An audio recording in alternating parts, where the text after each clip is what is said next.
We are fearless. This is not the time to be afraid. This is a time to stand up and fight back and to resist any temptation for them to divide us. We're in this together. The rule of law is on our side. We will not give in, not give up. We will not capitulate. We will not bow. We will not bend. We will survive. Fellow Ambazonians, good morning, good afternoon, good evening across the globe. As usual, I am joined with my colleague. I'm trying to navigate through our systems. Fellow Ambazonians, good morning, good afternoon, good evening across the globe. This is Geopolitics. I'm joined by my able, learned colleague, the one and only, the head of the Ambazonian Treasury, my able colleague, one of the most senior analysts that we have in Ambazonia, by the name of Sapir Emmanuel. He's one of the most instrumental people in our revolution. And I want to also remind Ambazonians that Ambazonia is not a silo. Whatever is happening in the global sphere is directly connected to Ambazonia and our struggle. So my able colleague, someone that I learned a lot from him, a very resourceful mind that he has. You are humbly welcome on this podium, the podium where we discuss geopolitics and its implications on the Ambazonian people. You are welcome, my comrade. Thank you very much, Comrade Logistics. Thanks again. It is quite a pleasure for me to be on this platform once again. And it's always a pleasure and an honor for us to get together like this and have these conversations, thought-provoking, educative, and to continue to disseminate the information out there that we believe that is very helpful to all of our viewers. Once again, it is an honor for me and a pleasure, and I'm very proud to call you brother. Thanks, and I'm glad to be here. Yeah, comrade, let me just forward this link to you. You wanted to share it to some outlets. Let me just forward it to you so you can be able to share it to our people. You know, all we do is inform our people and make sure they have the right mindset to understand what is actually happening I mean, as far as the revolution is concerned, how the world sees the revolution, what type of messaging we intend to give about our people globally. It is very, very important that we continue to educate our people and continue to let them, get a taste of what is happening. You know, I always go back. There's always a root, the root of every problem. The colonial masters dealt a very big blow on us, and they made sure that we operate in small silos and not understanding what is happening in point A, and also what is happening in point A. They try to disintegrate it and detach it from what is happening in point B. So you and I, what we strive to do is to let our people understand that, the war in Ambazonia is not just an isolated incident. There is an interconnection of what is happening in Ambazonia with the outer world. And we try to also bring things that are happening in the outer world to try to let our people see how it is connected to what is happening to our people. That is, I always say this, comrade, the battle of the 21st century is the battle of the minds and the battle of narratives. It is more about the battle of the minds and narratives than even the battle with the guns and bombs. If you don't have the minds of your people in the right place. The tendency that your people are going to perish is very high. You might have the very best and the finest military, but as long as your people are misinformed, are not given the appropriate information, the right information to keep their minds sane, they can be psychologically broken down and weakened in such a way that they will not be able to really understand what is happening to them, and they lose touch of the part that they are in. So I always call it the century of the battle of minds, and also the century part the battle of narrative. So, Yeah, no, absolutely, comrade. You see a situation where even when our foreparents that came here in the United States, when they were brought here, the first thing they did was to try to strip them off of their identity and to yep, intoxicate them with a way of thinking, a new culture, a new narrative, and to convert their minds towards from wherever they were before to a new set of ways of doing things. Took away their culture, give them a different name, change their identity. So one of the ways, I mean, I completely agree with you that we have to make sure that we protect our minds, because if communication is used to convert our minds, then that changes our thinking. That changes the way that we look at things. That changes the way we look at life. Thank you. thank you. Comrade, there is something I want to also, let's open up this conversation on geopolitics. We title it Western Media as a Weapon of Destruction in Africa. This segment is titled as the Western Media as a Weapon of Destruction in Africa. Now, comrade, when we go back to now, we are of age, we've clocked close to our half a century, at least you and I, or either close to or above half a century. I myself, I am very thankful to God that I've lived more above half of a century, But you've been exposed to the world now. When you sort of look at things now and you throw back your mind how we were growing up, what was your thought process? I want you to get a feel of what used to happen to us. What was your perception about Western media, the BBC, the RFE, the Voice of America? What was your perception about that in messaging in Africa, back home, when we were growing up? What can you say about that? How did you perceive that type of media? I mean, the information. How did you see that media propaganda, in that telecommunication propaganda from the Western media? What was your thought about it? What's your take about it? How was it? How was it like? Speak more to that. Let's hear. Right, and I will be honest, very honest, comrade. Much younger, I remember. I think that would have been like 1995 when TV first came. At that time, we did not even own a TV in our household. When the TV first came around 1995, I remember I was in Kumba at the time, and we would sit and watch, mostly at the time that was Nigerian movies. Peep through a window of some of these Nigerian traders that had huge, massive stores in Kumba. They would go over to Nigeria, make purchases.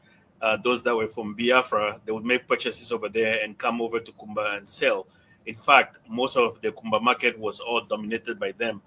We would sit through the window, would not be allowed into the house, and just maybe peep through the window to watch TV. Mm-hmm. Later on, then the TV converted to not just movies, to regular TV.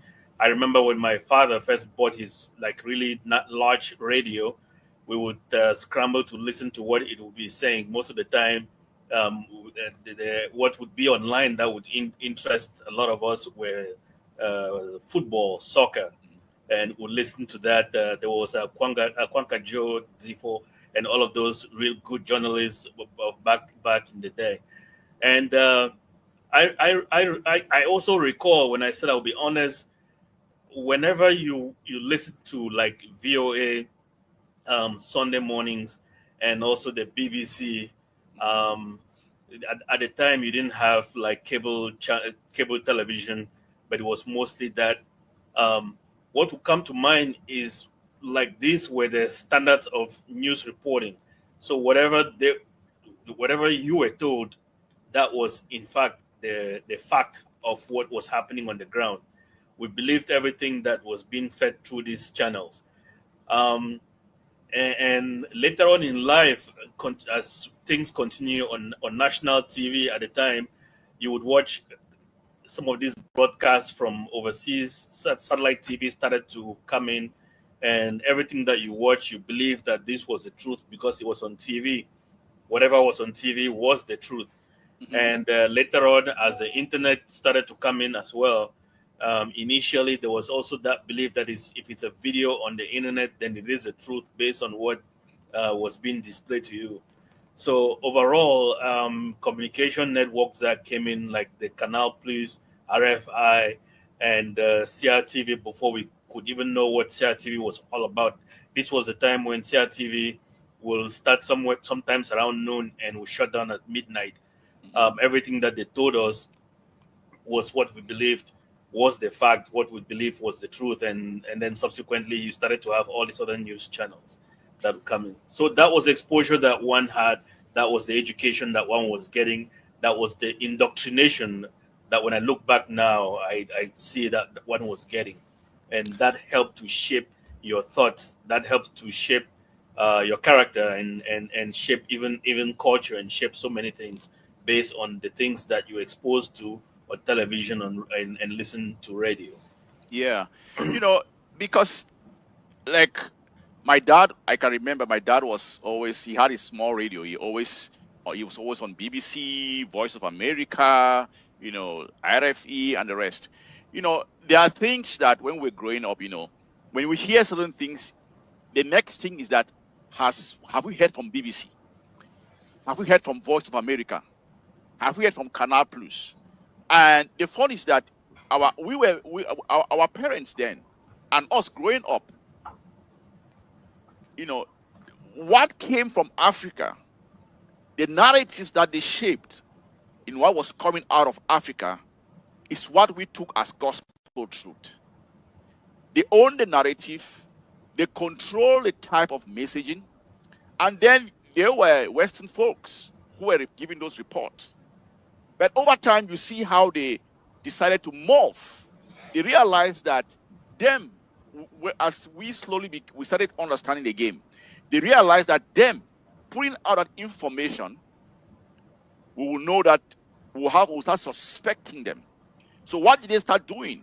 They started training our kind. They started training us, sending Africans to their college, their schools, taking some of our best journalists, shaping their mindset, letting them speak as if they were British or Americans. They struggle with that or try to sound Western have Western sounding accents, but the messaging was still the same. So the face was changed. They transformed the faces into ours, and then they let those people speak in their tongues to keep on forcing and enforcing the narratives. And if you know very well, if you can recall very well, when we were growing up, nothing really good could come out of those messaging about Africa.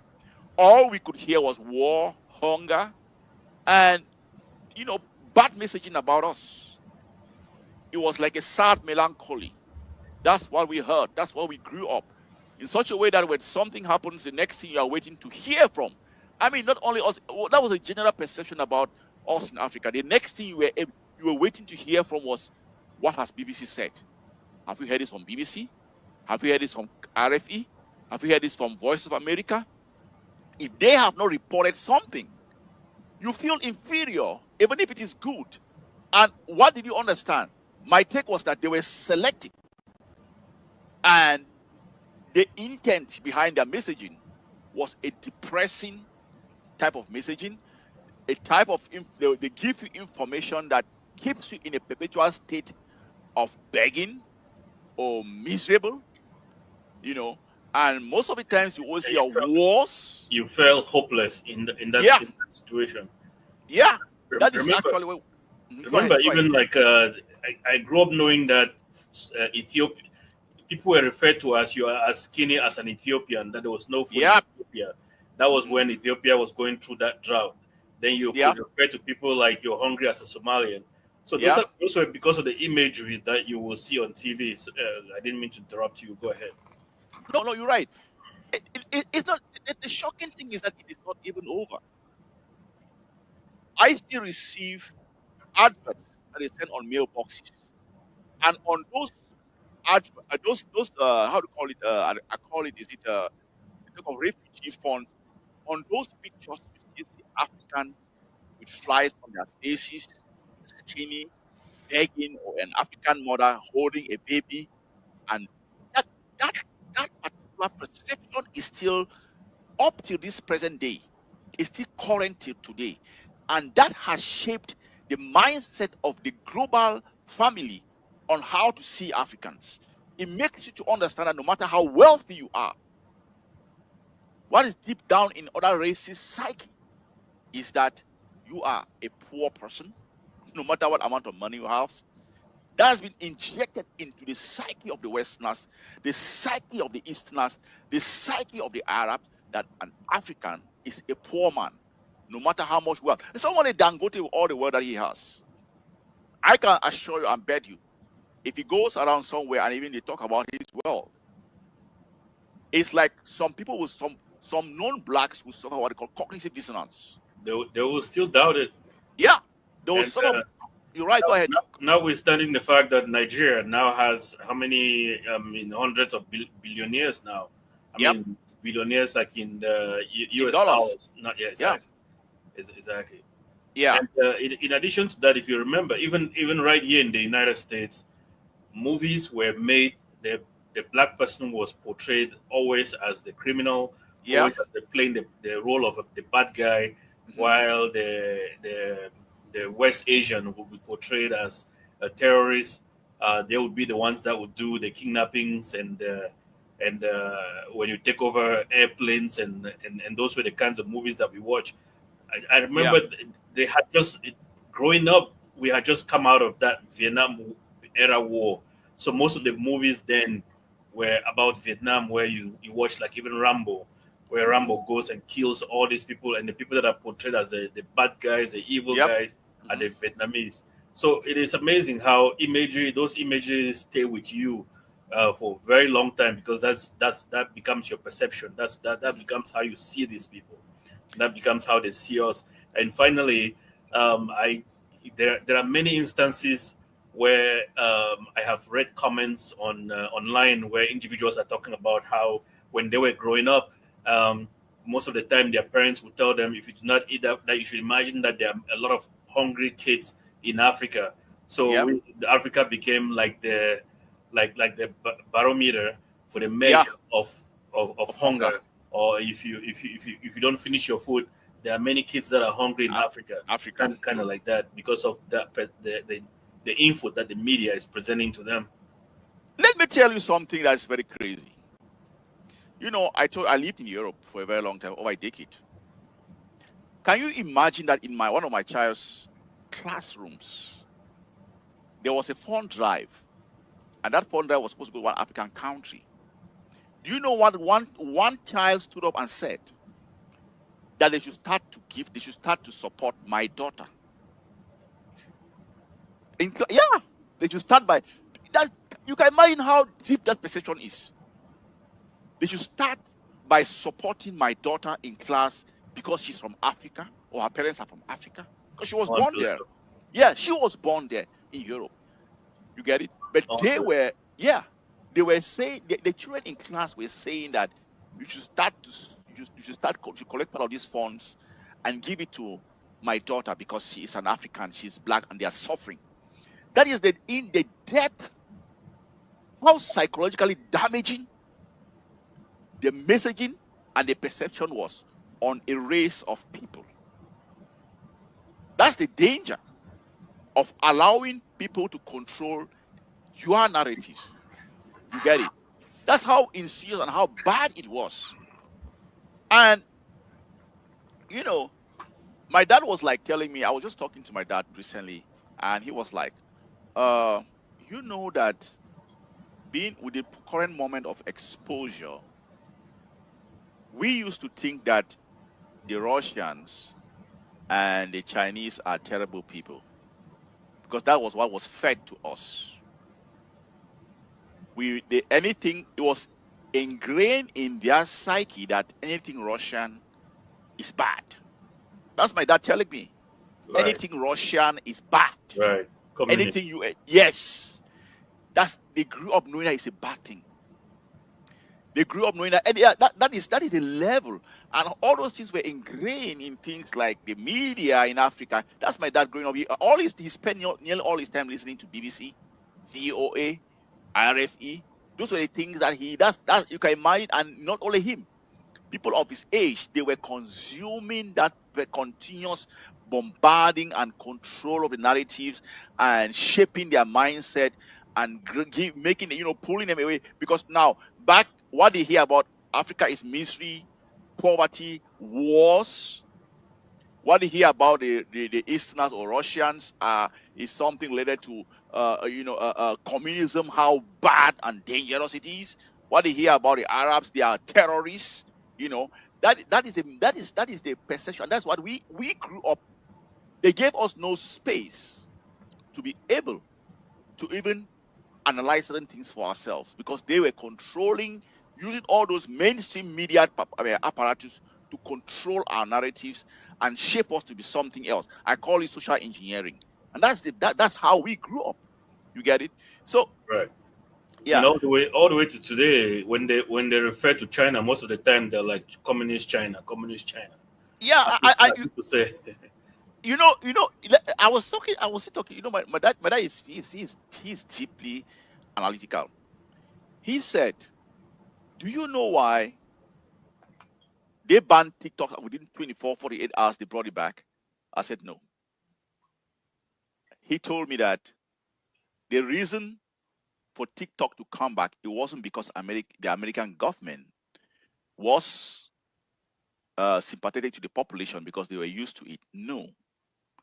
He said the reason why they brought back TikTok within 48 hours was because, when they shut down TikTok, they opened up to Red Note. The Chinese opened up another app, Red Note. Over 10 to 15 million Westerners, Americans, not specifically US because it was blocked in the US, they subscribed to the Red Note. And I think it's actually more than that, as a matter of fact. Yeah, it's more. Yeah. So my dad was like, what actually happened was that bringing back TikTok, it wasn't by the grace of the government. It was because Americans now started learning what it is to live in China. And their minds started opening, and we're like, we have been fed a lies. There was that interconnection between Americans and the Chinese now. And people were like, wait a second. What have I heard about China? What have I been hearing about these people? What is it? Then they started talking about amongst themselves. They realized that was going to be a serious national security threat because people's mindset and perception will start changing as soon as possible because now they are seeing China from a different perspective. They had to reinstate TikTok and then shut down Red Note. People had to drift back to TikTok. So it wasn't like, oh, we thought it was good for America. No, it was because they realized that the narrative that are shaped on the American people about TikTok, about China, they were learning something else from the Red Note that is directly related to the Chinese society. And they knew it was going to be a serious danger to the system that they have set up. That's why they brought back TikTok. I was like, oh, I never thought about it in that light. He said, yeah, that is the reason. You get it. And your father is a smart man. And in addition to that, since you brought up TikTok, or at least maybe you finish your thought before go ahead. Since you brought up TikTok, in addition to that, you have about 135 to 140 million users here in the United States, and some of those users actually provide content, Yeah. and this is like their primary source of Income, of revenue. income and Yeah. revenue. So as a lot of them were migrating to, I mean, because the excuse that had been given was that they didn't want the Chinese to have the data of U.S. citizens. So these guys were basically migrating to Red Note and Red providing the Note. Yeah. data to them anyway. So it didn't make any difference. Yeah. Now, in the context of what we're discussing today, um, TikTok has about 1.5 billion Users. monthly users around the world. And then in the United States, there is 135 to 140 million monthly Users. users. So if you're to control the narrative, and you have those individuals in the Middle East that were unaliving individuals, especially Palestinians, and these one of the largest markets for the users are mostly young people. Yeah. And in order to start controlling that mind from when they're still young and start controlling not just the narrative and bringing them to your side when they're still young, what better way of, because what they were trying to do too is not just to shut off TikTok completely. It was to force the hand of TikTok so TikTok could sell its shares. I mean, obviously, the people that control WhatsApp, you know who they are. The people that control most of the other media, you know who they are. The people that control basically everything that we consume in terms of media on a daily basis, you know who they are. So TikTok was one of those. If you look at there was, I think, Telegram. Telegram is owned by individuals within Russia. Don't Yeah. So they arrested the guy that was like the CEO, even though he did not have access to the technology itself in France, to force his hand to sell Telegram. But he refused. At some point, they ended up releasing him. So all of this is to say that if you get control of the entire media, you are able to control the mind. You're able to control the thinking. Yep. You're able to control Yeah. how people think. So in addition to how your father presented, how your dad presented these things, this is some additional information regards to TikTok and most of these other media that we consume, including even Facebook. Yeah. So you come to see that the perception, there's heavy investment by the West on media and communication. Hundreds of millions of dollars is pumped into Africa in particular. And you ask why? Because they go for the mind and the narratives. Social engineering. Continue to make you look desperate. Continue. I believe if it is until recent that because of other social media tools, outlets, that people started seeing Africa from a different perspective, seeing Africa from a different light. I, for one, honestly speaking, I started seeing structures that are far more advanced than what we see in the West. In Nigeria, people owning real estate, I mean, beautifully built block houses, not what we live in here, the Vanille and the Calabot and the rest most of the time. Beautifully, I was seeing real estate establishments, big ones. There's one Ghanaian also. I think a guy from Gambia actually. He's a heavy mogul, extra mogul in Nigeria, and he's talking of building about 1 million houses in Gambia. I mean, decent houses. You started see. I was that. Those are the things that even us African we don't know about our continent. Even my house is because of the era of social media that the narrative is being broken now. The control of how we used to see ourselves using the lenses of the Western media as a tool in Africa, it was so bad and damaging that there was nothing. We grew up in a society where there was basically nothing for us to write home to be proud of ourselves as Africans. There was nothing. That's the era. That's how we grew up. And you can imagine how they have ingrained this before our generation, before us, before our fathers, those media houses were existing. There was nothing good that was coming out of Africa, and that's how we grew up, and that's how they shaped our perspectives about where we come from and it also affected our psyche as a race of people globally. You know. Right. Right. I mean, Yeah. if you look at here in the United States, a lot of times Americans do not travel. Part of why they do not travel is not only because of the lifestyle here in the United States, in lifestyle in terms of the fact that it takes you go to work, you get paid, and by the time you look behind, and that money is all gone. It's not just because of that; it's also because of the narrative that they've been told that anything outside of continental USA, it's worse than anything that you can find here in the United States. So Yeah. it makes it, they believe, therefore, that Europe is not at par with the US infrastructure or Hmm. whatever as a tourist that you can go see or visit. Asia is not nothing at par, and South America is not. The most that they do is probably to go to like places like Cancun in Hmm. Mexico and those other places in Guatemala and stuff like that. But generally, because of that kind of narrative, there is also the belief there that nothing is at par with what is in the United States. They fail to know that instead, outside of the United States, there is a whole lot, a bigger world that exists there. Yeah. The Yeah. US only constitute, in terms of population, probably like 4% of the world. The rest of everything else is located outside of. I mean, right now in China, they've built their own Eiffel Tower. They've built their own pyramids, things that it now looks like almost artificial, but it's built to replicate Real. whatever it's located anywhere else in the world. And Hmm. then they've established connectivity, rail, and everything else to connect all of those. We're just touching here on areas that has to do with our topic of discussions. Yeah. Otherwise, we can go on and on Yeah. with just how far into the future China is. So, comrade, what is your take on? So, what is the game? Let me hear get your own feel about this. What is your take on Western investment, heavy investment in Media. Africa, in the media in Africa? What is your take? Because, like, you know, around 2019 we had Canal Plus.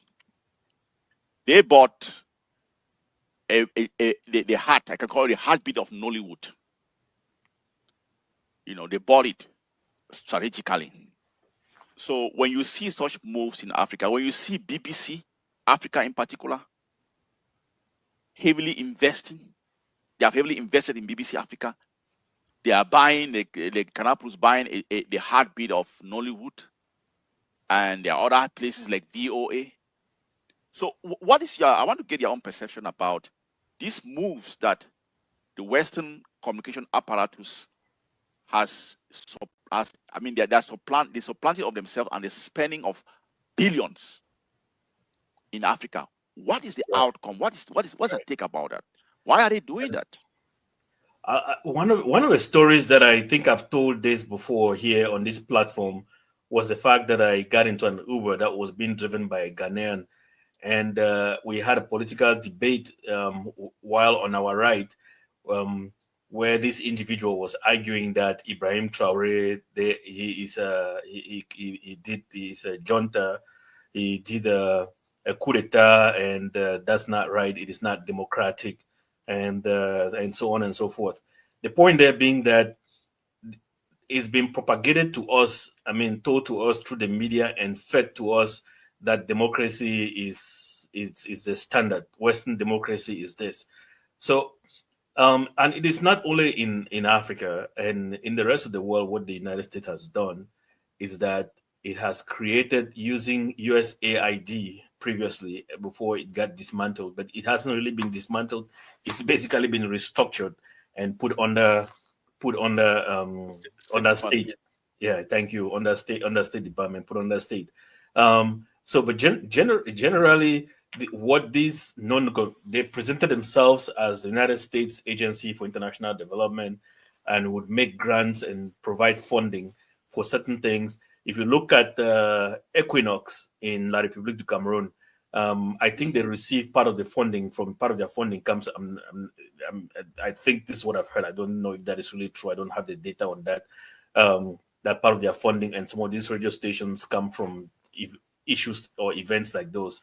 So they come into a country, In Iran right now, I'm talking about so many things in my mind, but in Iran right now, they have so many radio stations that they provide sort of funding, and those radio stations basically carry the message. BBC does that, VOA does that. They invest tons of money um, to try to provide the kind of messaging that convinces the citizens of a country to see their point of view.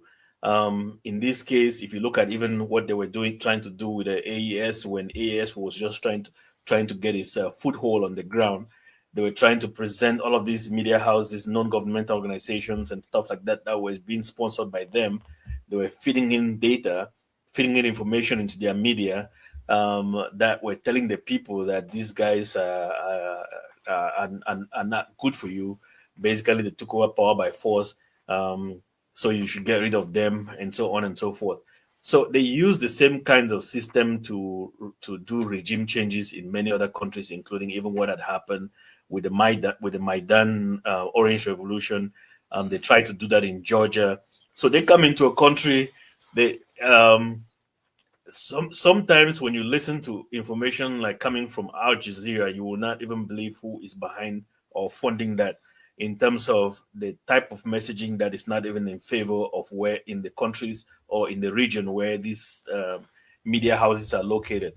Now they've pushed all of their mostly Western media, like from the CNNs to the MSNBC, Fox News. I mean, you pull out from any satellite, you get these stations. If you look at the way that they did with Gaddafi, they came in, basically CNN was reporting live. They had found individuals, I'm not sure how they do it, but they have found individuals in Libya that were like their correspondents, but these were nationals of Libya, citizens of Libya, that were basically talking about how Gaddafi was evil, Gaddafi had done this. So they went on and on 24/7 to paint Libya and Gaddafi as the worst person. Now, for somebody that does not know. So, comrade, if we leave from here with nothing else, we would like for those watching this to know, to at least recognize the fact that anything that you listen on the media, it is essential for you to always know the background of events, the background of stories.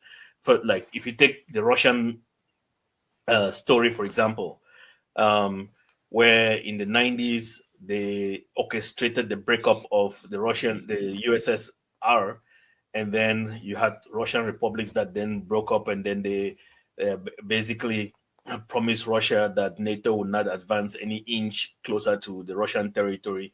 And so you have to understand all that background, and then when you do listen to the information that is presented to them, then you'll be able to judge better of what is going on, and the message that you're being fed. So it's always essential to understand the background stories of any story or of any information that is being fed to you. That way, it gets you armed enough to when you do receive these messages, to know what is actually going on. Yeah, case in point, the work of the media and how it has destroyed Africa. I mean, our leaders. Look at Thomas Sankara. Look at what the French were talking about him. Look at Patrice Lumumba. Look at what the French were talking about him. Look at Gaddafi. Look at what the media was portraying about him. The Syrian president. Yes, look at what the media was portraying about him. Iraqi. Yeah, look at what the media was presenting about him. Unless if we just narrow the whole thing down in Africa, you would realize that media has been one of the most strongest soft power in maintaining the status quo and maintaining us in our miserable position. Now, when you see, like I said, BBC Africa, you need to have that outer look of things. How they present the news. It will seem as they are very, very insidious. It will seem as if they are talking for you. But if you look at it, at the end of the day, the way they coin the messaging, and then when you listen not only to BBC, You listen to other Western media houses. When an event is taking place in Africa, all of them are singing the same song. They are giving out the same type of narrative, matching out the same type of narrative. And sometimes even using the same wordings. yes, the same keywords. Keywordings, yeah. That's how that's what they have constantly and persistently done. They used the media, as you rightfully said, you called out Gaddafi. It was the media itself that destroyed Gaddafi. It was the media that they used. They called all our revolutionaries in Africa as terrorists. It's the media that they have used to stoke division. And just talking about the power of media and how they have always used it. There are two cases in Africa that I can recount to you. There was one key journalist that she irritates me a lot. They call her Christine Amanpour. Anytime that they bring up an African leader, she is there with a microphone to ask them controversial questions,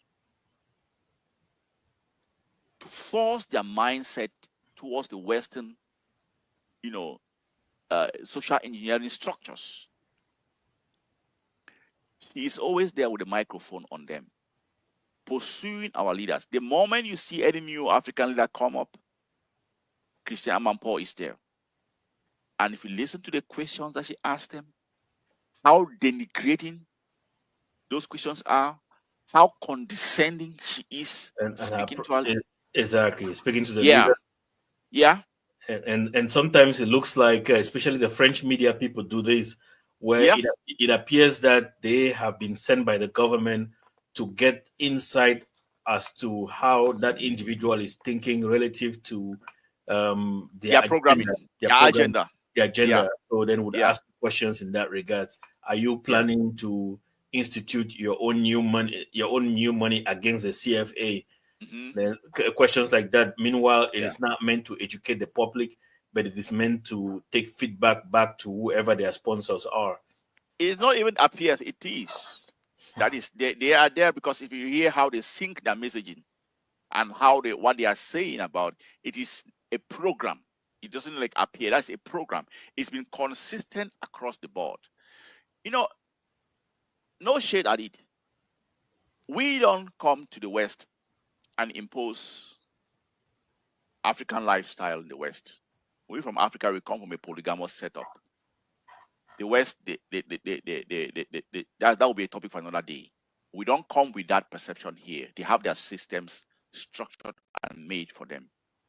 There are other things in Africa that it is Western oriented. And you cannot come to Africa and force those things on Africans. You get it? You can come and force it on us. But that is what they have been doing. Pulling us as having this infantile behavior or attitude towards us, undermining us and trying to force their agenda and their programming and their structures on Africa. And you always see that the people that have always championed that is the media. Undermining us. That's why they spend billions upon billions of dollars. And, they put in that money to shape perceptions. And over time, the best way to con you is to use yourself, is to use part of you to con you. That's why they have used, if you look across Africa, all these media houses I'm talking about now, you don't see Westerners. You see you and my kind, and them struggling to speak like British people, make them feel as if they are distinguishing themselves, or Americans, make them feel as if they are distinguishing themselves from you, that they are more of a cleaner cut black man. So speaking, go ahead. Making you so that way you can believe them more. So it is almost like they bring, if you look at the event of Langley is a U.S. General. Army general that was talking about Ibrahim Traore. So they bring that face of someone that is clean, and but at the same time that is almost like representing you, speaking on your behalf. So making you more believable to whatever information they're that saying. they're putting out there that they're saying. Yeah. So that's what you see now. And you will hear, look for instance, you've seen cases where they have gone and interviewed, I can't pull that video up, Kagame, because Kagame is truly asserting sovereignty of his nation. He's asserting that element of sovereignty and charting its pathway of his country. To his country. You see, the next we saw him in France, how a French journalist was, or a British journalist was pursuing him and asking him questions on some about the genocide, or the fact that he is participating in the Rwandan genocide, or when is he going to leave power. And Kagame told him, this is your condescending nature that you have. You're asking me when I'm going to leave power. Do I come and ask you when the queen is going to step down? Because every decision comes from within the United Kingdom. The prime minister is just a face. The king and the queen, the kingdom itself is what makes those core decisions. He asked, did we come and tell you when they're going to step down? Why are you so particular about telling us when to step down? We are done with this your propaganda and this your nonsense that you come and put in front. He humiliated that journalist. Not long after, again, in a very public forum, you saw a black lady, black skin, speaking very aggressively to Kagame. And Kagame is like, you're kind. So that's the next phase of oppressor that we see amongst us. That's how insidious the systems morphs and manipulates us. We have to always make sure that we have these things clearly stated. Okay, what is your impression about, still on this topic? We know that that AES, and one of the beautiful things that I see with AES is the fact that my concern was that, when they put out their passports, are they going to be recognized? But the passport has been recognized now across all their neighboring countries, the AES passport. And even the European Union. In European Union because now. If one country but I saw France recognize it, so I guess the rest of the other countries would. Yeah. So that is the first test and testament to show that AES has come to stay, and that is the heartbeat of the actual African Union organization, the AES. That's the heartbeat of what is going to spread across the. I heard the talk. Traore was like, okay, there are so many countries trying to apply, and they want to, be a part of us.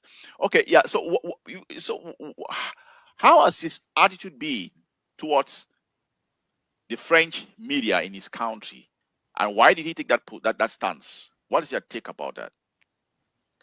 It amazes me just how much this region or these individuals have recognized the issues that are at stake. Because when you look at the rest of Africa, I wonder if they know but just do not have the audacity or the braggadocio to make decisions with regards to what we see on the AES. Because if you look at what the AES does, it's amazing that they recognize all of these issues, these elements of neo-colonialism, these elements of suppression, these elements of almost to a certain extent slavery or enslavement.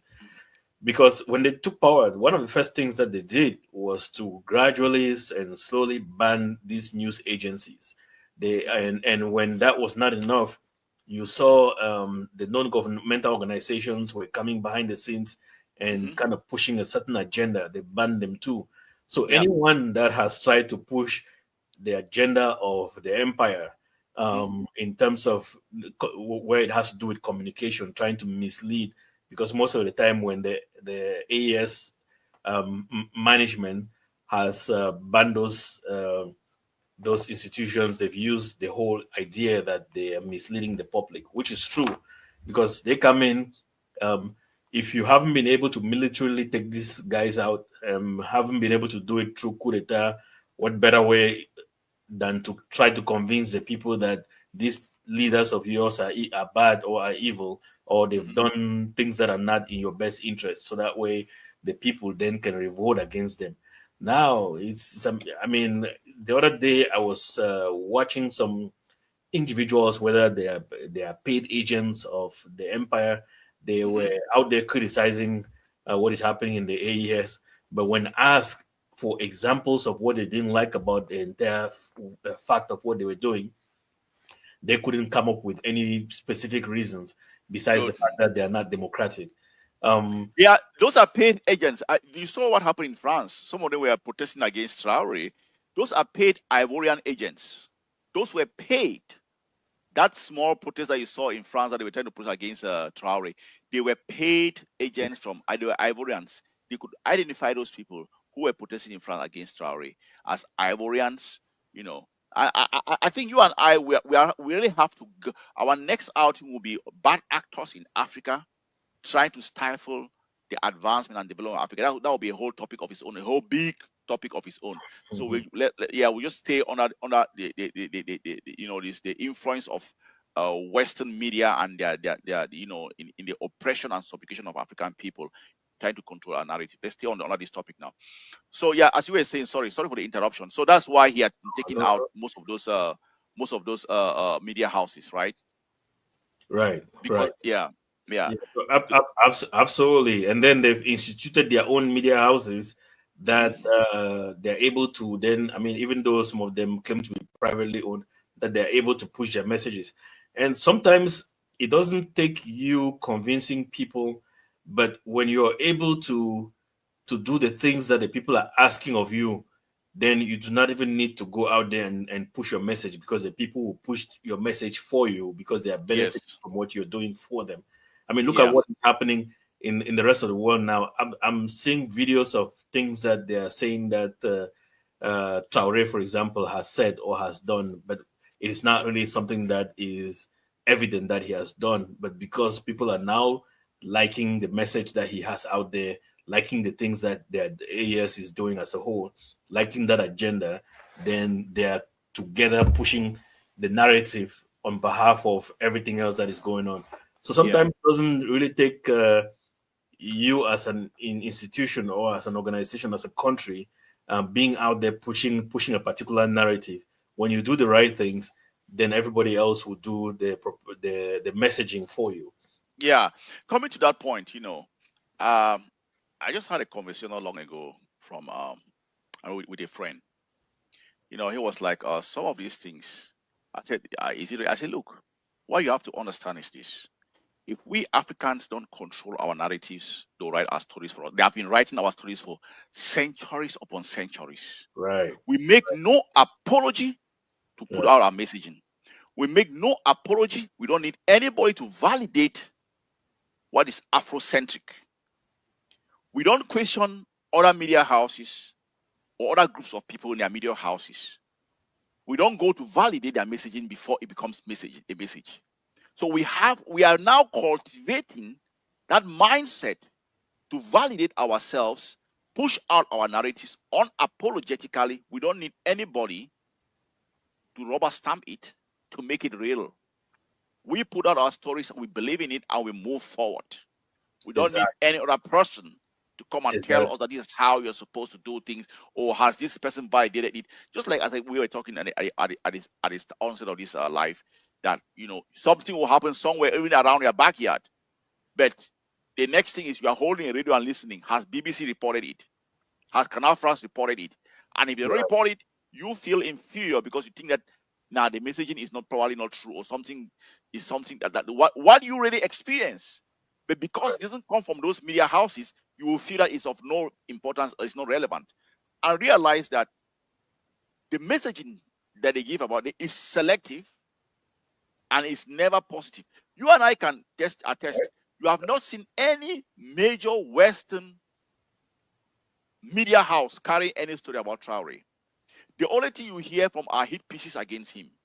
But like recently, remember when there was that whole world protest, or at least in support of, not really necessarily protest, but globally marches global in support of Traore. Media houses, there were thousands, if not millions of people came out. The media house did not carry silence. Never had none of the silence. Yeah. So it can tell you. And then another thing that I knew that they were lying was when I listened when the incident in Gabo happened and it was being reported by the BBC, and I thought to myself, I cannot believe the way that it was framed, the way that it was presented, the way that the people were, the narrative was. So it gave me the impression that if this is how this is a story that I was first-hand informed or involved in, if this is how it's being reported, then can I really trust what I do not really know much when they report it? So for the first time, well, not for the first time, but I saw the extent of how narratives can really be presented to people that do not know the story, and then that really gets to influence them. It reinforces your thinking of the fact that there is a battle and a control of narratives, because the narrative that we're putting out for the Ngabo massacre was totally different from what you already know firsthand. You know, we're on the ground. I mean, the AGOC is on the ground. We know firsthand what happened there. But you hear, I mean, it makes you at times you feel like, are you suffering from cognitive dissonance? This is the truth. But what are these people talking about? But it's because you become so enlightened and advanced to understand that there is a purpose and a rationale behind reporting messages in such a way, in the way they report it. You know, and the good thing about, you see how media and the fight for narratives is evolving, particularly in Africa. You know, the march for Traore, we were the global black family was unapologetic. The march extended to the islands, the march in the North Americans, the march in Europe, the march across Africa. We didn't want, we were not asking for the mainstream media to report our story. We were making our story and making our point unapologetically. We didn't give a damn about whether Traore was covered in the BBC or CNN and the rest. We didn't give a damn. We took control of the narrative and we sent out our message very clear.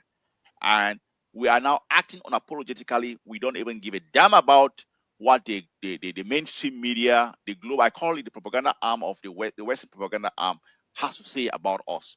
That's the beauty. That's the difference now that you see with the advent of social media.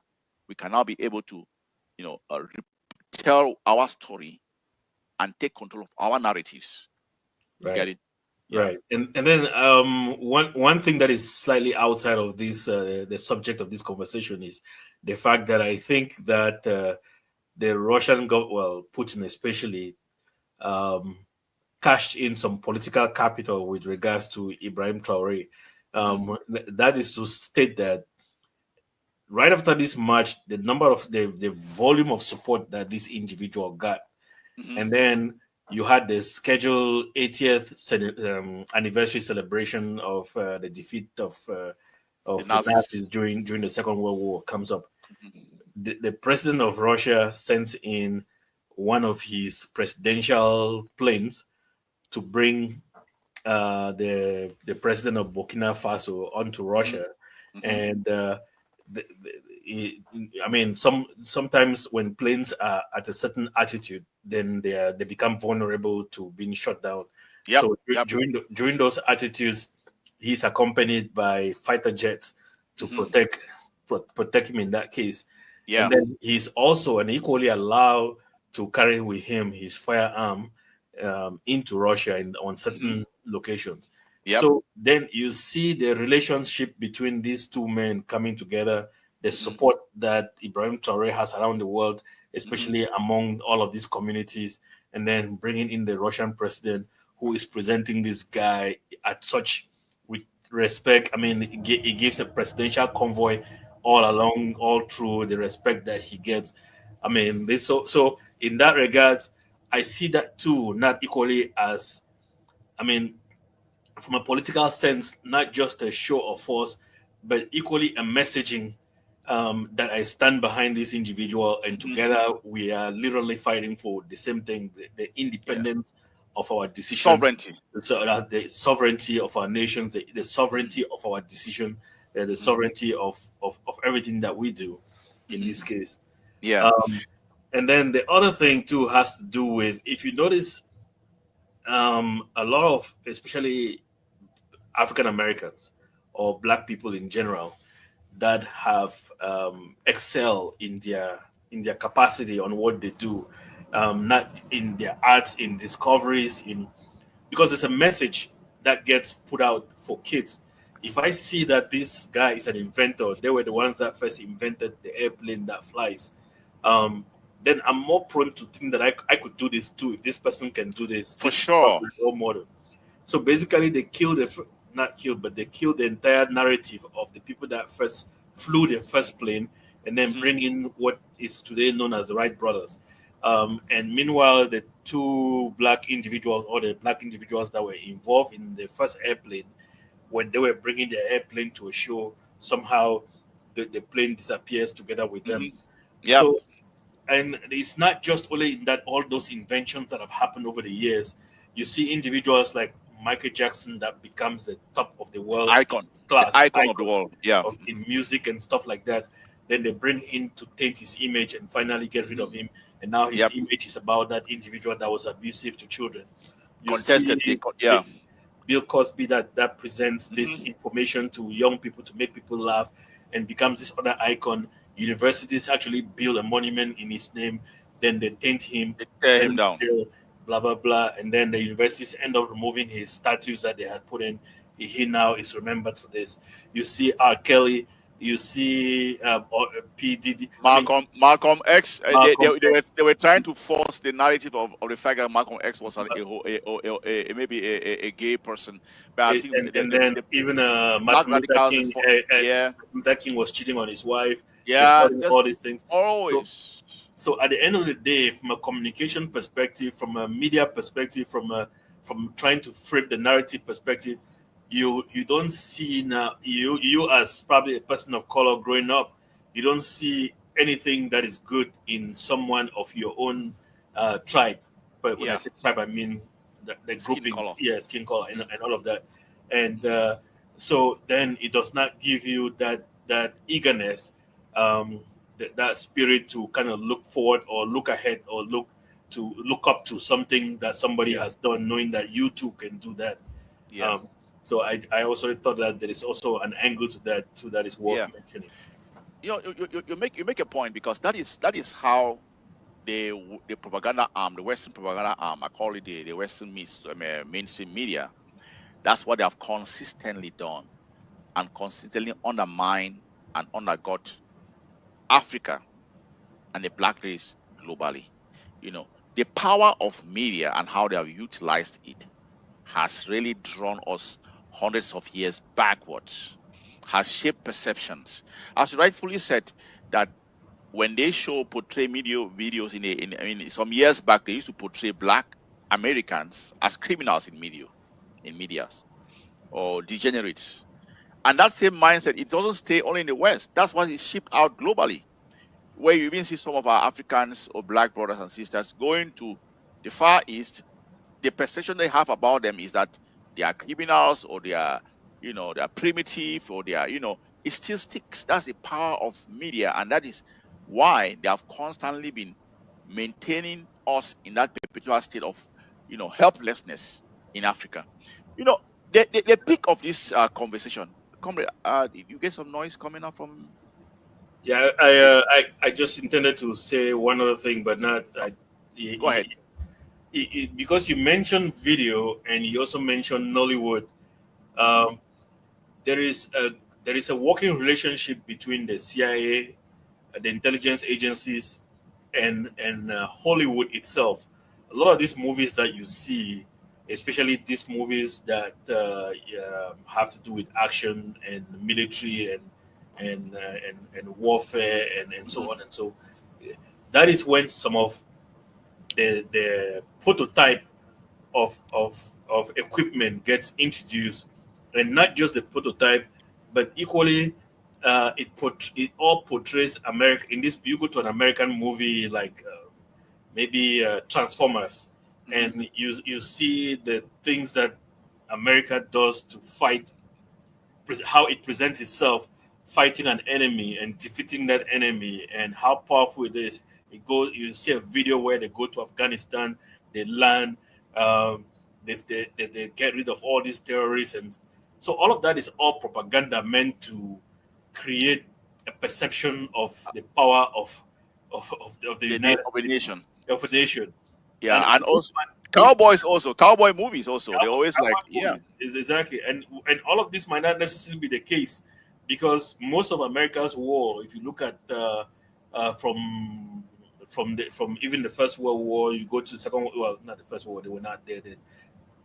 But if you look at Vietnam, they've lost the war. They've lost the war in Afghanistan. They went to Afghanistan. remove the Taliban. The Taliban is still there.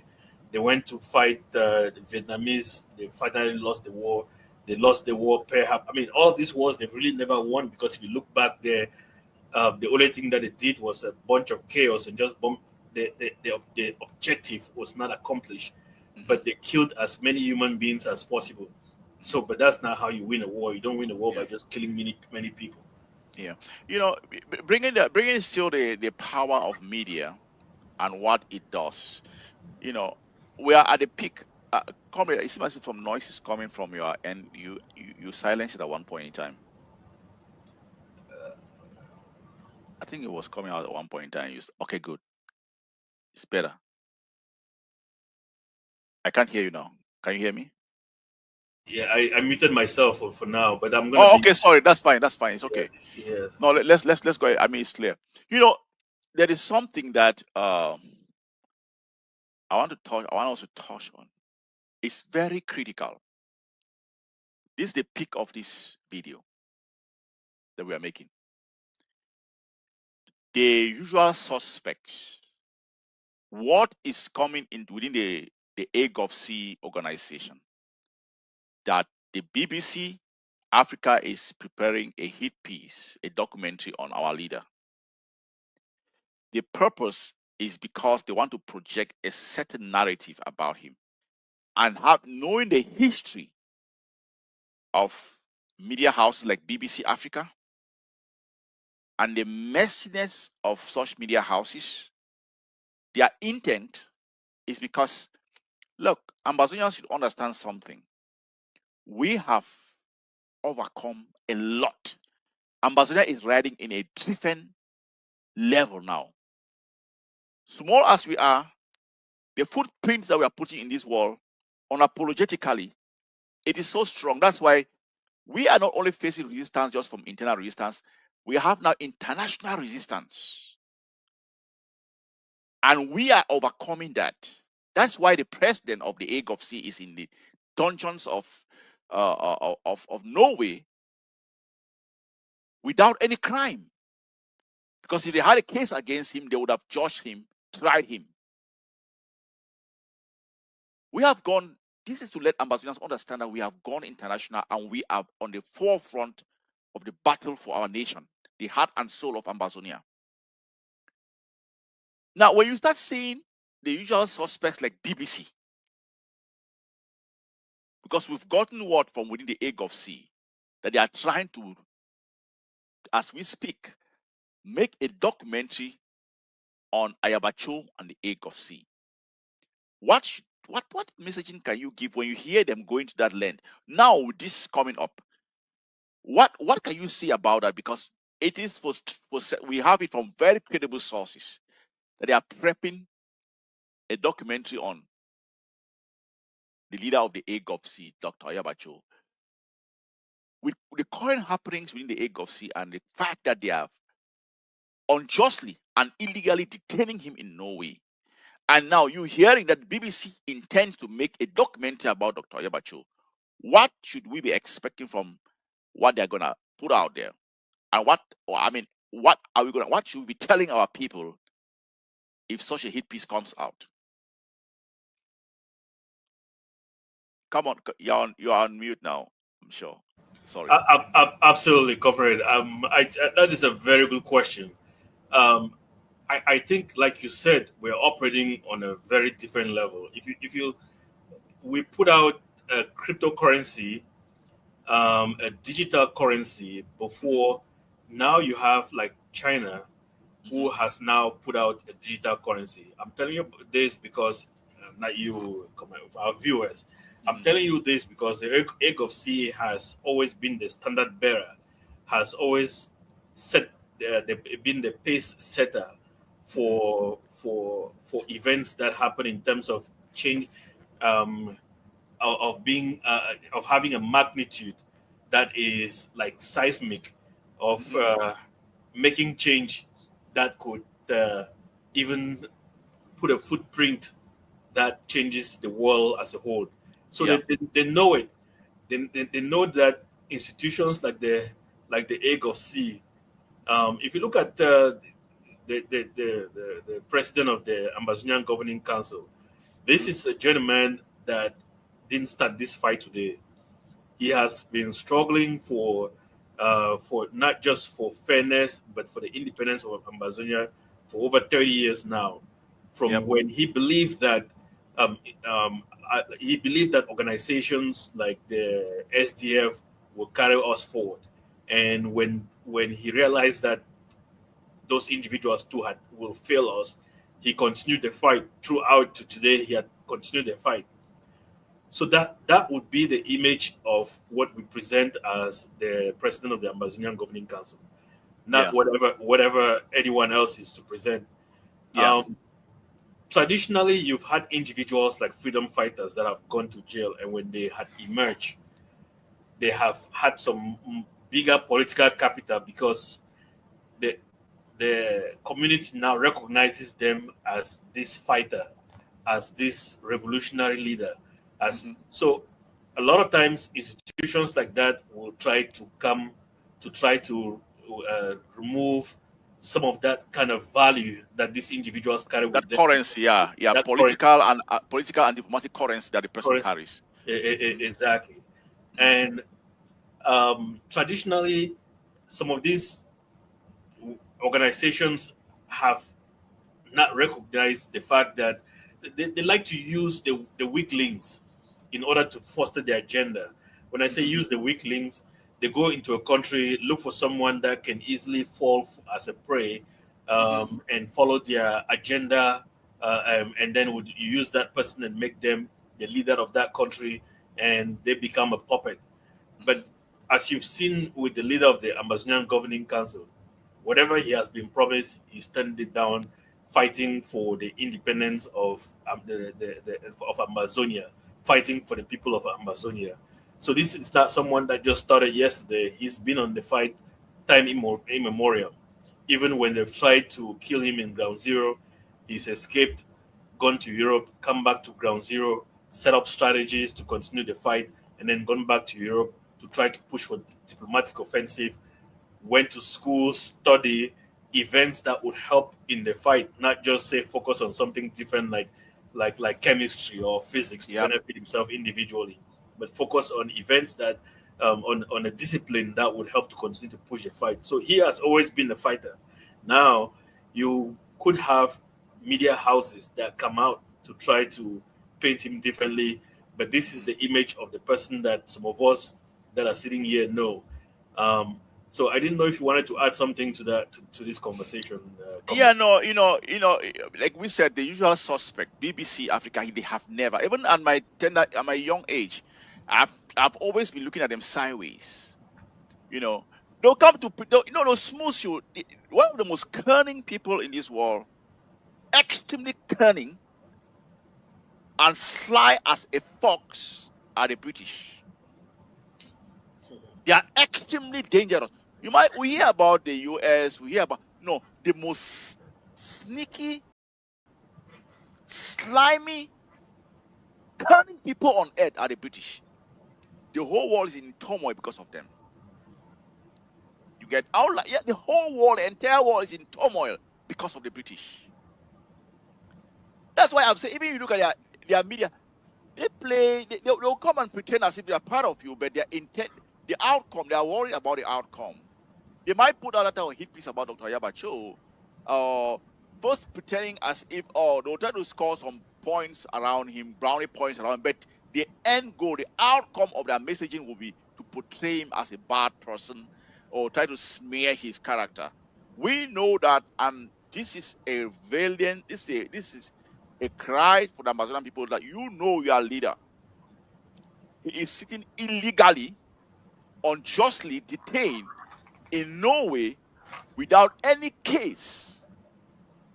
And coincidentally, Norway is talking about human rights and justice and the rest. without any clear case on him. They hold him unjustly and lock him up because he has been fighting for the Ambazonian people. Bear that in mind. He is the one that brought down the Mongol bridge in action. He is one of those fighters that led the charge in taking down most of the gendarmeries and the barracks, the first wave of attack of the colonial structures in our land. He is the one that has implanted and imprinted self-defense. I'm talking about a sustainable, persistent self-defense program and strategy in Ambazonia. Others spoke about it, but the real implementation has been done by Dr. Yabacho. He is the one that the policies that he and his organization, the AGOVC, have put on the ground, they have come to stay. Whatever he says is the law. And they have recognized that. Even at this point in time, the implementation of the liberation tax that has been one of the biggest weapons in breaking the back of NOT Cameroun was instituted by his organization. They know his width, they know his strength, they know who he is, and this messaging should go out to Ambazonians. He's the one that has raised our collective consciousness. Yes. Get this current generation, the no blinking generation, to where they are right now, to the extent that even though he's still in jail right now, being held illegally, that actions are happening automatically based on the level of consciousness that we all now have. Yes. When he was talking, I listened to his outing yesterday. I was listening to it again. I just told my dad that any time that I hear this guy speak, he is not ordinary. Dr. Yabacho is not ordinary. Don't look at the size of the person. The messaging is too big. It's 100 times big. When he speaks, his voice, and what comes beneath that voice. I don't know, people, it's not an issue of social media, cloud chasing. If you can understand messaging and what in the Old Testament, what they call the Bible days, they call them prophets. He speaks, it comes from a very deep place that it takes revolutionaries to understand where he's coming from. And one of the things that you and I have seen in this revolution, the Ambazonian revolution, is that some people thought that revolution is cloud chasing. But when the rubber meets the road, they see when they see those that say independence means independence. Yes. Independence means independence.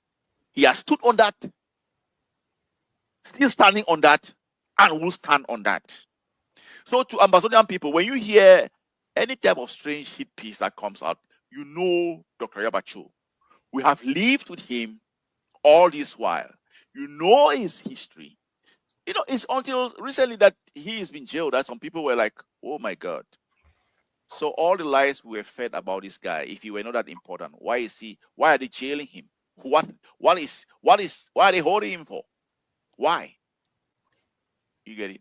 And them holding him, I think they had the notion that, like what you just said, the ideology that he brings into this revolution, that's what's going to carry us through.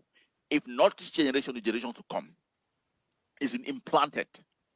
They thought holding him is going to kill the revolution, but nothing has changed. It is on course. Right.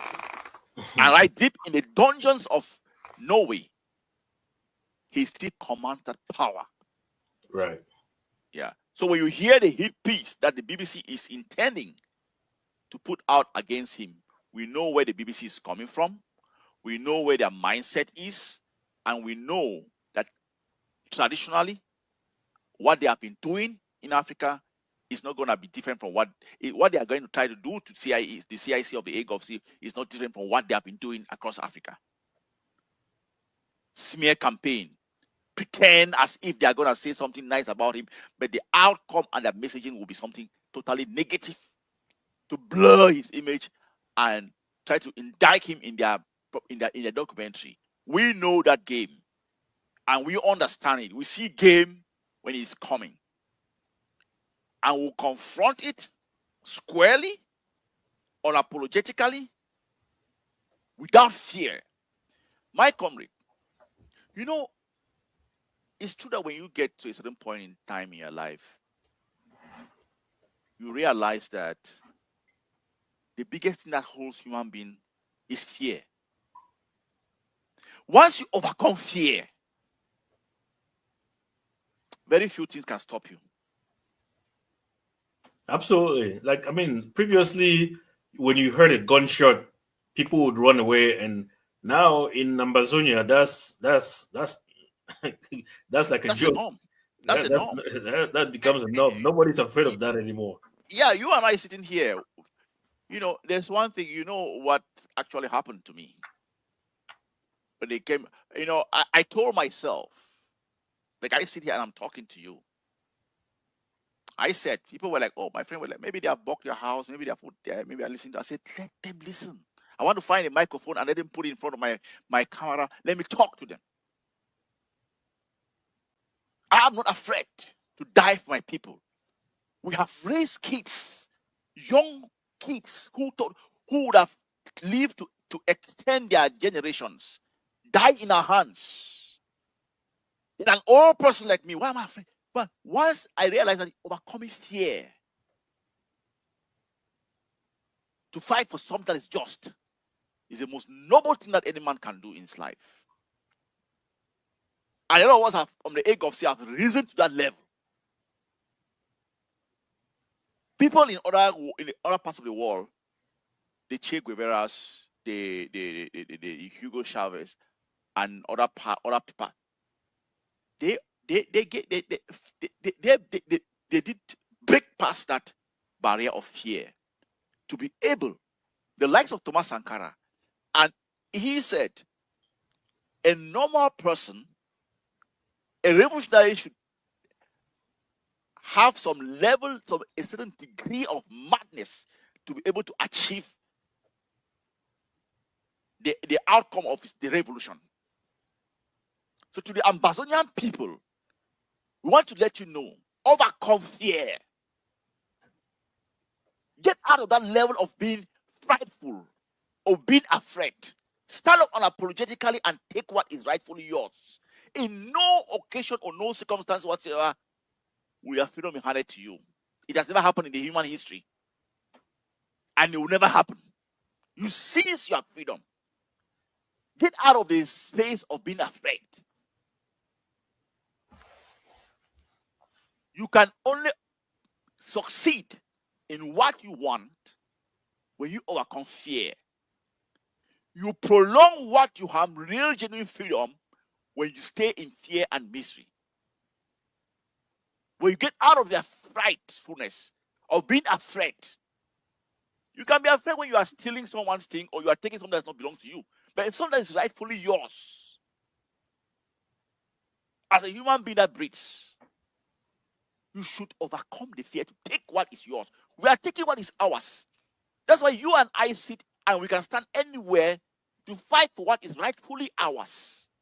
Ambassador is ours. That land was robbed from us.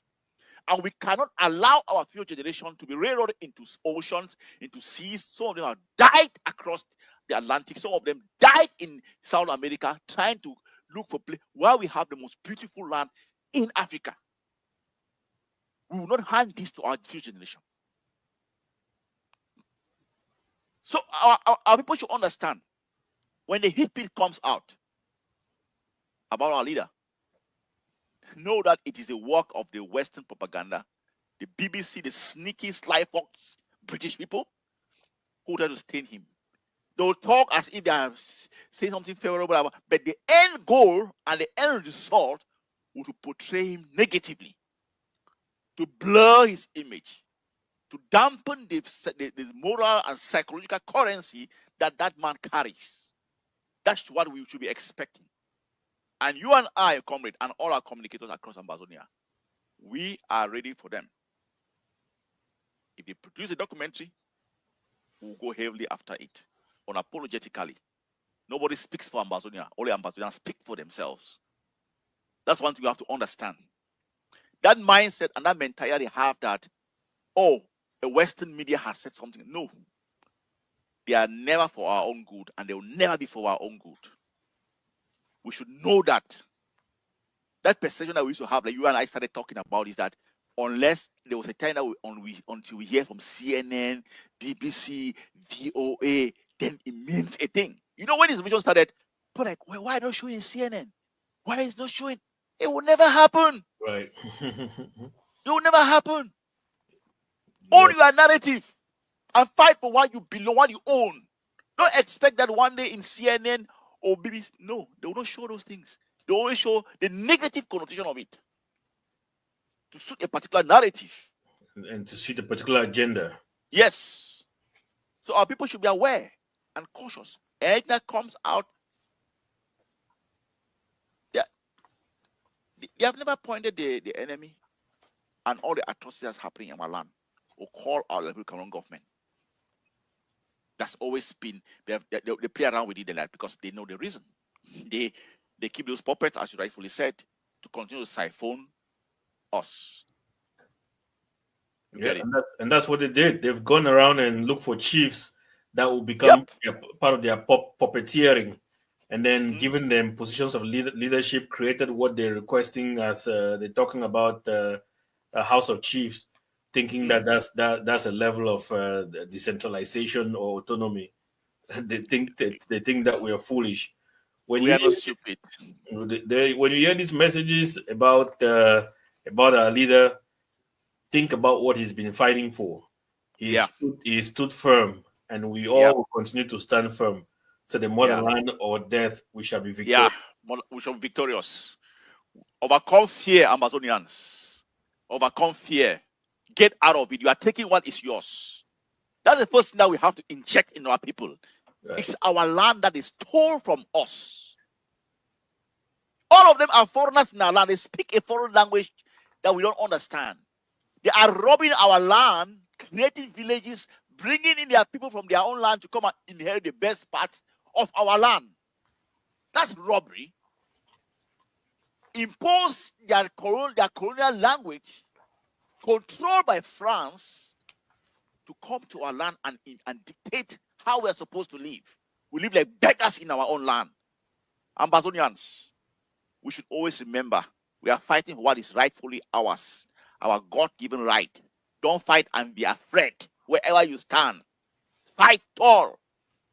Look at the colonial administration in our territory. Bilal from the Western province, a francophone, as a governor. In the southern zone, a francophone as a governor. Imposed on us. Look at their SDOs across our land. Their people. They are the ones. Go ahead, brother. Go ahead, that's true colonialism. Yeah, sorry, go ahead. Yeah, that is the pure first-class, first-hand colonialism. You know, they superimpose their people on us. They have no respect for our traditions, our customs. Until my comrade, we saw recently how some chiefs they insisted that chiefs should march on 20 chiefs. People who we are supposed to revere, they're not even, some of them are supposed to leave their palaces. Some are supposed to be on the stand, on the podium. Almost if it were a day that it is for our, or like the 1st of October, they were supposed to be podium and watch their people rejoice and happy. They tell them, the colonial struggle tells our chiefs to march.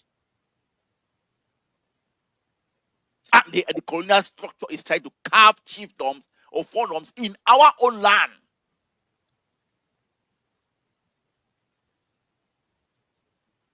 These colonial people don't even, I mean, they in a true world, they would not even have they would not even be able to untie the sandals of these chiefs. Yeah, I'm telling you. Right. Let me give you one good example. When Baba Tunde, the first president of the Republic of Cameroon, he came to Scotland for a visit because he used to go around visit the chiefs. At least had some semblance of respect for some of our people during that period. He came to Scotland. There's one place they call Tobin, where every how they call it, government occasion or whatever takes place there. He was there. The font of Shem Biglow, he didn't come out. And when Ayo went there, he asked, "Where's the font?" He said, "He's still in his palace." You know what Ayo did? He took his delegation and went to the palace. That's the power that our chieftaincy, our fondoms have. Ayo could respect and recognize that. He went there. But look at what they have converted our fonds and chiefs to. Beggars. Where I come from in the Soul land, our fond is languishing out of his palace because of, how to call it, they have degraded him for pittance. Because of pocket change, perhaps. Pocket change.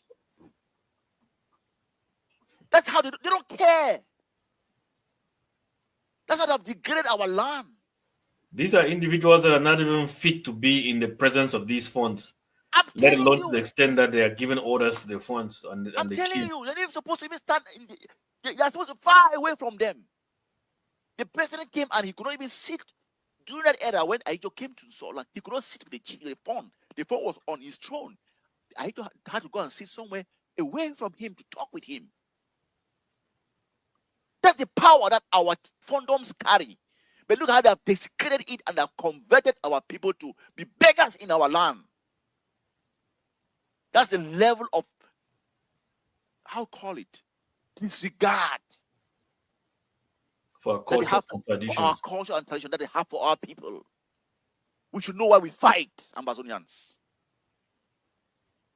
So when we see the hit piece, going back to, I'll digress a little bit. We should know Ambazonia, and all of us, all the communicators, we should go hard on any hit piece coming against our leader. Yes, they have used the tractors, divide and rule tactics to fight our leader on the streets of London. They have used the tractors to fight him everywhere. They have done, he has resisted. Till now. We should understand the clothes he's cut out of. We will not allow any media house to control the narrative of our leader. We own and we are in charge of the narrative of our people. That era has passed where we will sit and listen to what has BBC was. No, even CNN, we don't want them to own. We own our narratives. Oh, I disconnected my subscription for that because I felt like over 10 years. It was propaganda, and I had nothing to learn from them. Yeah. The good news today, not to change any subject, is just the fact that you have a lot of other individuals that are now online reporting news or having conversations or these kinds of discussions that are getting first-hand sources from where events are happening and are providing details from every corner. That is now negating what these big media houses used to kind of feed us with. Yeah. So just to your point, we have to understand that their game plan is over. Whatever comes out of their media houses or whatever BBC is planning on putting out from Dr. Ayabacho, we will negate it. We'll confront them in every space and make sure that we speak for our people. They might go around and try to gather some 1 or 2 bought and paid for slaves to say crap or put in maybe any type of derogatory thing about our leader. But we have to understand that it's our sole responsibility to control our narratives and to make sure that we put them on their place and on their spot. We are fighting for our independence unapologetically, unrepentantly. The president of AGOC always said it was going to be a long, hard struggle. We should always remember that. Wherever we are, it should be a battleground for our independence. Wherever we stand and how we think, how we carry ourselves should be a battleground for all nationalists for our independence within Ambazonia. So whenever anything comes out, because they say have the mindset that, when BBC Africa has produced, no. We will scrutinize everything that comes out of it, even if it is good. Line by line. Yes, and even if it is good, we will still rewrite the script. We will still rewrite their script, not allowing them to control it. Our narratives. We own our narratives as a people, and nobody has any right to talk for us, speak for us. Our president always says that we should speak for ourselves, bat for ourselves, fight for what is ours, rightfully ours, and not allow people to control how we should think and what we should see, how we should see our own selves. That's one of the fight that we have in our hands. Comrade, one last thing that I want to also ask you. I want to play a video here because this is the last segment of our outing. And I really like your input about this because it's something that I pick it up that I want you and I to really take a look at it.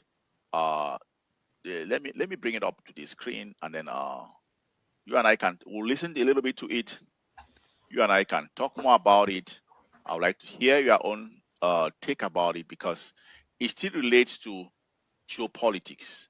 If you don't know what you are dealing with, you will not understand exactly how how to fight it and how to control it. So let me come up with this, and then you and I can be able to talk more about it. It's courtesy of one of our brothers in the West who produced the video.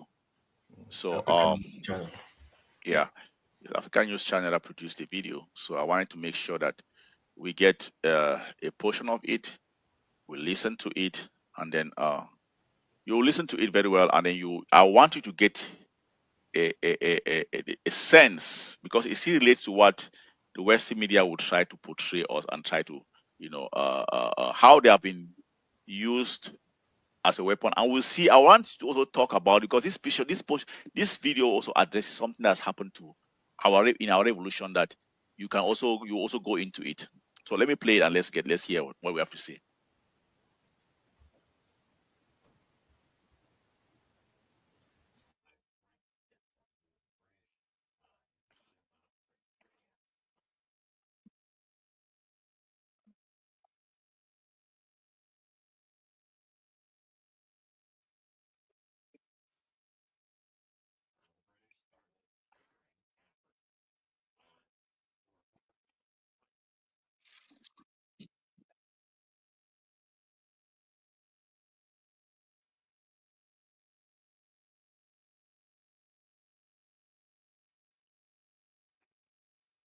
I stop there, comrade. This is exactly the same tool under the tutelage of France that have applied, where you hear the Atangajin boys, and the military itself also attested that they had people disguised like our fighters that commits atrocities within our community to dampen and kill the spirit of our revolution. So these are some of the tricks that is being utilized. So, do you have anything to add on to this small piece that you have heard? Maybe because we'll have to listen to this video along the line. Yeah, comrade, can you come? That video did not play through. It didn't play through? Yeah, it did not play through. You may have to replay it. Okay, let me see. Don't mute it. Just wait. Let me play it and see. I believe it came through when we started. Okay. Don't mute. Don't put it on mute. Okay. Nothing yet. Not coming through. It didn't come through. Okay, let me do this. Let me play it this way. Probably I believe that it's gonna come through. Sorry, let me pull it up. I want us to make sure that we get a feel of this video. Okay. It's very important that we listen to what the game that has been pulled on us. Let me pull it up. Just give me a minute, sir. Stop sharing. Okay.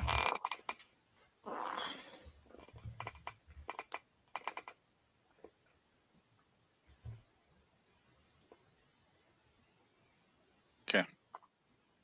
Just give me a minute. I want to pull up this video because it's very important.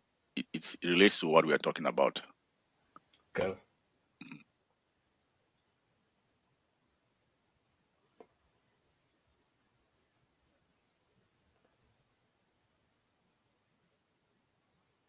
Okay, I'll just pull up the video. It's a piece. Let me go back to there. I'll get it up. Present. I'll just let it play.